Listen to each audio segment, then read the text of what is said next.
그럼 이제부터 1장부터 6장까지 정리해 보도록 할게요. 제일 처음 이제 1장 보세요.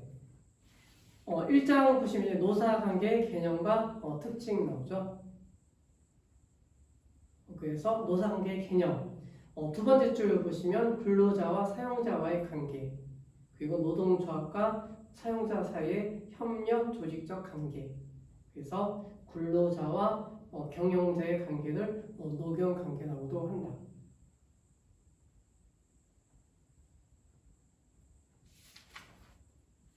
그다음에 4페이지 보세요. 4페이지 보시면 노사관계의 특징. 그래서 노사관계의 특징은요. 첫 번째 줄 보시면 유럽에서 산업관계도 정의하고 있죠. 그래서 노동관계, 종업원 관계, 노사관계, 총칭.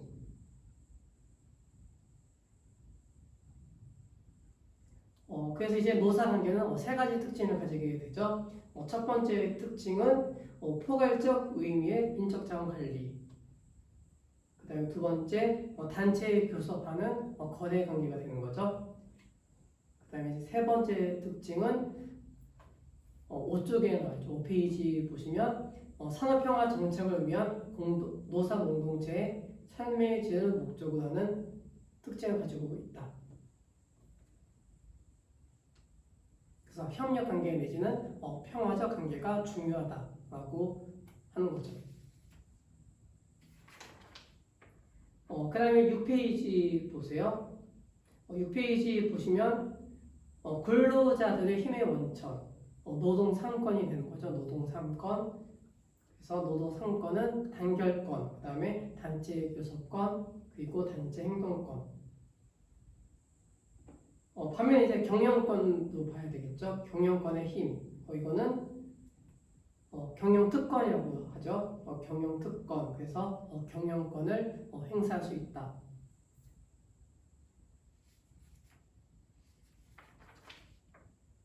그 다음에 8페이지 보세요. 8페이지 보시면 노사관계 양면성. 노사관계 양면성은 9페이지 나와 있죠. 첫 번째는 노동자와 사용자 또는 조합원과 경영자라는 이면적인 관계를 가지게 되는 거죠. 그 다음에 두 번째 개별적 그리고 집단적 노사관계. 그 다음에 세 번째 협력적 관계 내지는 대립적 관계. 그 다음에 네 번째 노사 대립 관계의 경쟁성과 협력 관계의 공동체성. 그래서 여기는 두 가지가 나오고 있죠. 단체 교섭 제도, 경영 참가 제도. 이것을 체크해 두시고요. 다섯 번째 기업의 경제적인 목적을 달성하기 위한 관계 내지는 집단 생활이라는 인간 관계적 토대 위에서 맺어지는 것이기에 사회관계를 형성하고 있다. 그 다음에 여섯 번째 노동자 측이 있어서는 소득이 되는 거죠. 노동자 측은 소득, 반면에 사용자 측은 비용 개념이 되는 거죠. 그래서 노동자 측은 높게 그리고 많이 받으려고 하죠. 반면에 사용자 입장에서는 낮게 내지는 적게 주려고 하는 거죠. 이러한 양면성을 갖게 되는 거죠. 그 다음에 이제 11페이지 보시면 산업평화 노사관계 목표가 나오죠. 산업평화 노사관계 목표.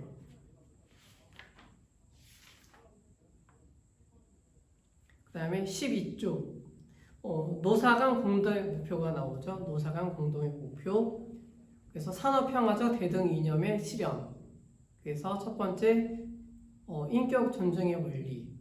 두 번째 대화 타협의 원리. 그리고 세 번째 공동체 원리. 이러한 것들이 첫 번째 산업평화적 대등 이념의 실현에 있는 거죠. 그 다음에 두 번째 생산성 향상과 성과 배분의 실현. 그 다음에 세 번째 노사합의 정착. 잘 체크해 두셔야 되겠죠. 그래서 1장에서는 아까 노사관계 양면성 그리고 노사 간의 공동의 목표, 이것이 중요한 내용이 되겠죠.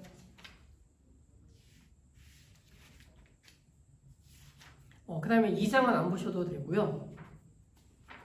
3장 볼게요. 3장 보시면 세계 노사관계의 역사적 발전과 재형태, 그러니까 재형태라고 하는 것은 모든 형태를 의미하는 거죠. 첫 번째 역사적 발전 과정이 나오죠. 역사적 발전 과정은 제1단계는 자본 전제적 노사관계가 되겠죠. 그 다음에 2단계는 온종주의적 노사관계, 3단계는 완화적 노사관계, 4단계는 계급투쟁적 노사관계, 그리고 제5단계는 민주적 노사관계, 이렇게 단계적으로 발전한 거죠.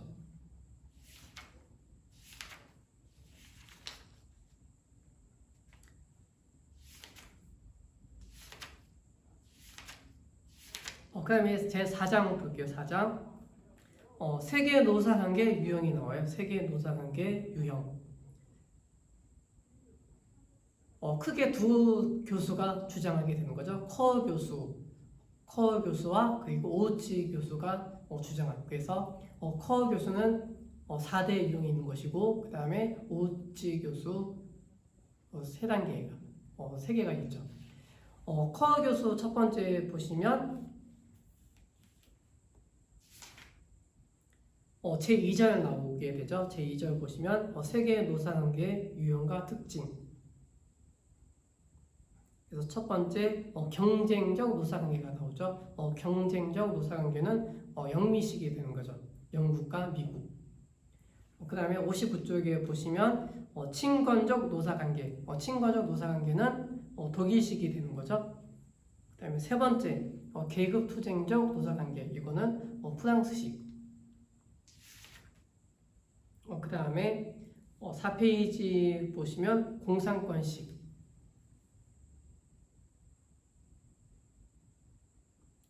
이러한 것들이 이제 커 교수가 주장한 4대 형태가 되는 거죠. 그리고 이제 3대, 3가지 유형은 이제 첫 번째, 사회적 합의 노사관계형이 나오죠. 사회적 합의 노사관계형. 그리고 일본식의 가부장적 노사관계.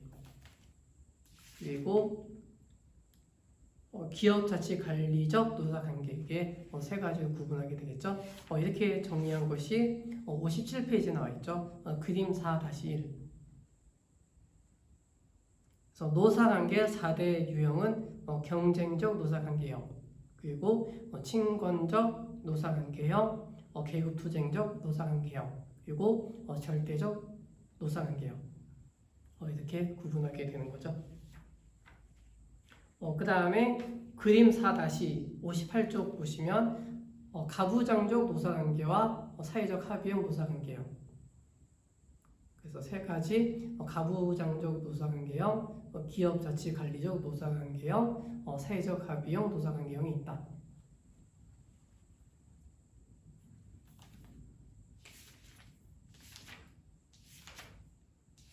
그 다음에 이제 제5장 국제노동운동 이론이 나오죠. 국제노동운동 이론. 제1절 국제노동운동 이론이 나오고 있죠. 첫 번째 산업민주주의 이론이 나오죠. 산업민주주의 이론. 그 다음에 두 번째는 정치적 혁명 이론. 그 다음에 세 번째 환경 특성 이론. 그 다음에 네 번째 기회추구 이론. 그리고 5번째 산업화 집단 이론. 이렇게 구분하게 되는 거죠. 그래서 산업화 집단 이론에 대해서 잘 정리하셔야 되는 거죠. 그래서 산업화 집단 이론은 엘리트 구분하게 되는 거죠. 첫 번째는 왕조 엘리트, 그리고 두 번째는 중산층 엘리트, 세 번째 혁명적 지식 엘리트, 네 번째 식민지 관리자, 그리고 5번째 민족적 엘리트. 이게 5가지로 구분하게 되는 거죠. 산업화 집단 이론을 잘 정리해 두셔야 돼요.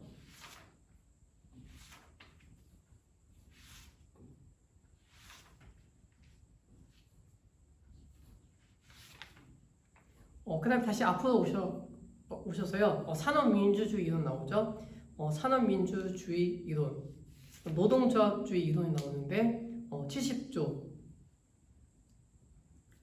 핵심이 나오고 있죠. 요컨대에 나와 요컨대 단체 교섭을 통하여 임금을 적정 수준에서 안정시키고 생산 능력 증대시키고 결과적으로 경제 발전을 가져오게 한다.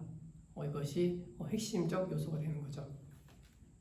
산업 민주주의 이론의 핵심은 이것이 되겠죠.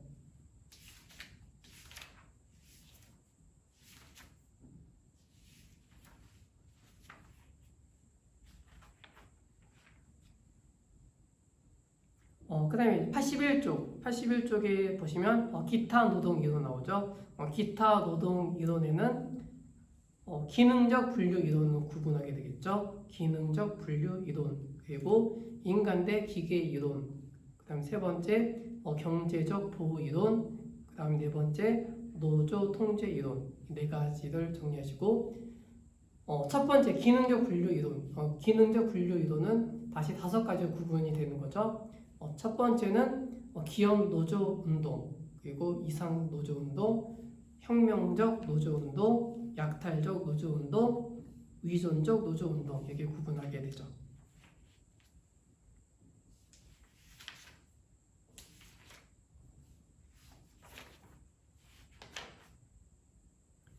그 다음에 이제 88쪽 보시면 국제적 노동조합 기구의 결성이 나오죠. 그래서 네 가지 종류가 나오는데, 첫 번째 국제노동조합 연맹이 있죠. 그 다음에 두 번째 세계노동조합 연합, 그리고 세 번째 국제자유노동조합 연맹, 네 번째 국제기독교 노동조합 연맹, 이러한 것들로 구분하게 되죠. 그 다음에 93쪽에 국제노동기구 설립, 이것이 중요한 내용이 되겠죠. 이것도 반드시 아셔야 되겠죠.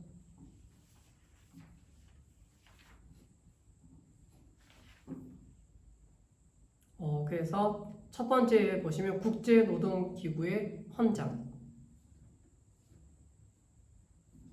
그래서 첫 번째 보시면 완전 고용 및 생활 수준의 향상을 가져와야 되겠죠. 두 번째 숙련, 기능을 최대한으로 발휘할 수 있고 일반 복지에 최대 공헌할 수 있는 직업의 고용이 필요하다.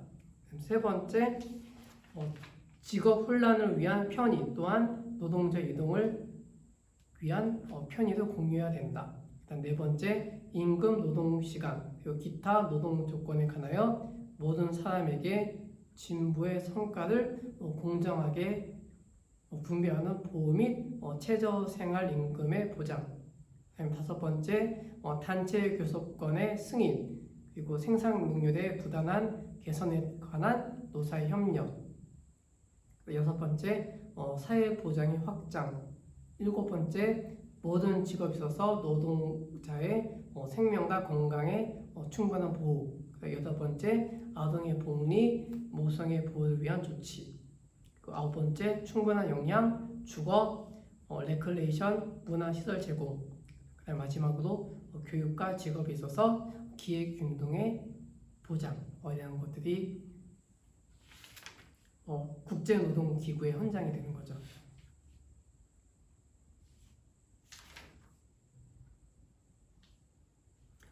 그 다음에 이제 국제노동기구의 조직은 총회, 그리고 이사회, 국제노동사무국, 이렇게 세 가지로 구분하게 되는 거죠. 그래서 이 세 가지를 잘 정리하셔야 돼요. 그 다음에 이제 6장 노동조합 이론이 나오죠. 노동조합 이론 100쪽에 보시면 정의 나오죠. 정의.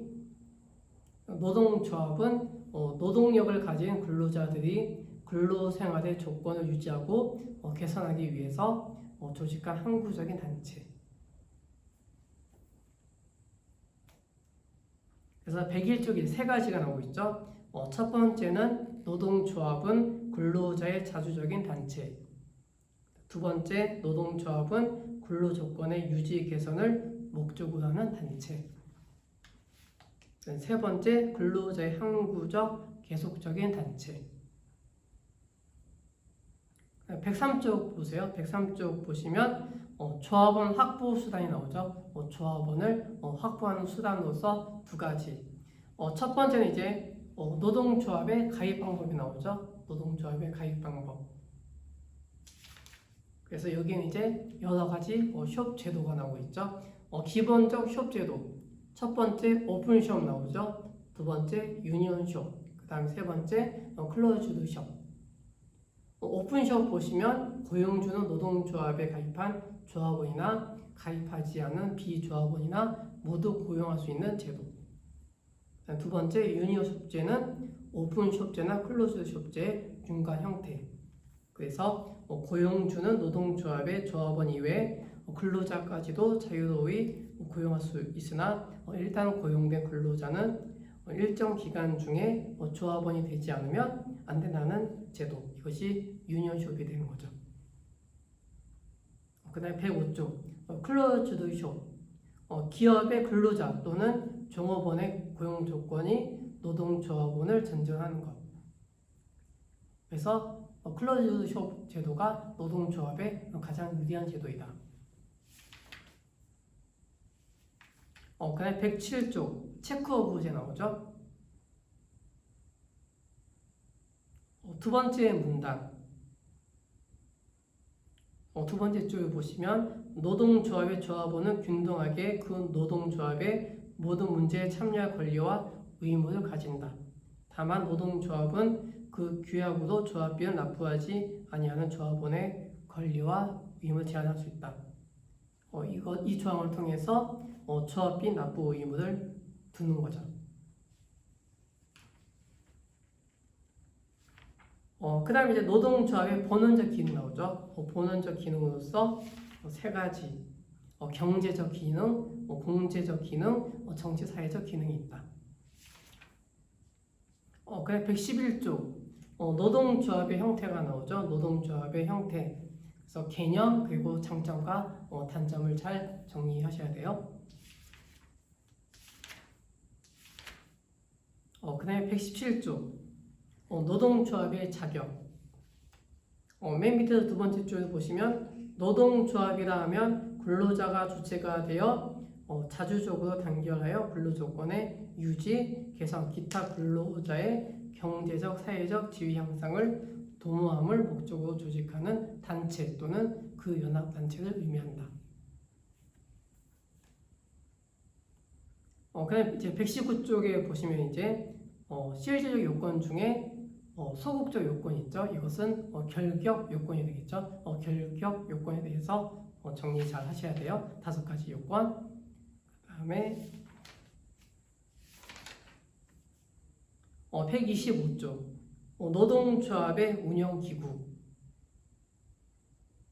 노동조합의 운영기구에는 첫 번째 전체 의사를 결정하는 의결기관이 있죠.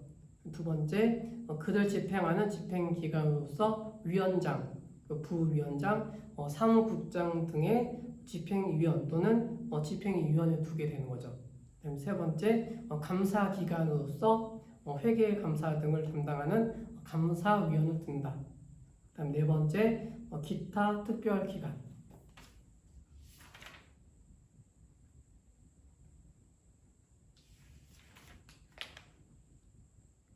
그래서 이제 서류 비치를 해야 되겠죠. 서류 비치.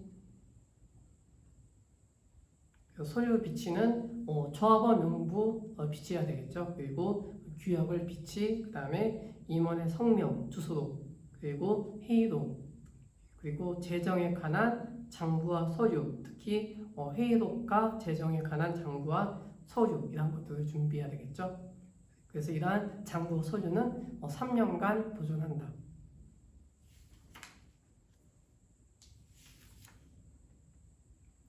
그 다음에 이제 128쪽에 보시면 노동조합의 전임자 문제가 있죠.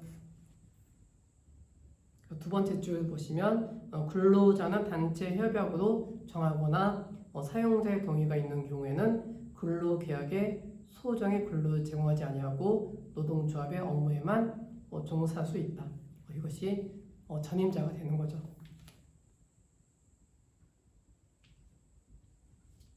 그 다음에 129쪽에 보시면 타임 오프제가 나오죠. 타임 오프제 잘 정리하셔야 돼요. 그 다음에 이제 130조 노동조합의 해산 나오죠. 노동조합의 해산에는 네 가지로 정리하고 있죠. 첫 번째는 규약에서 정한 해산 사유가 발생한 경우, 두 번째 합병 또는 분할로 소멸한 경우, 세 번째 총회 또는 대의위원회의 해산 결의가 있는 경우, 네 번째 노동조합의 임원이 없고 노동조합으로 활동을 1년 이상 하지 아니한 것으로 인정되는 경우, 즉 행정관청이 노동위원회 의결을 얻은 경우, 이때 노동조합을 해산하게 되는 거죠. 그 다음에 이제 노동조합은 통제권을 가져야 되겠죠. 노동조합의 통제권은 정당성이 있어야 되고, 그 다음에 민주적 공정성이 있어야 된다. 여기까지 정리하시면 돼요. 시험 범위는 여기까지예요.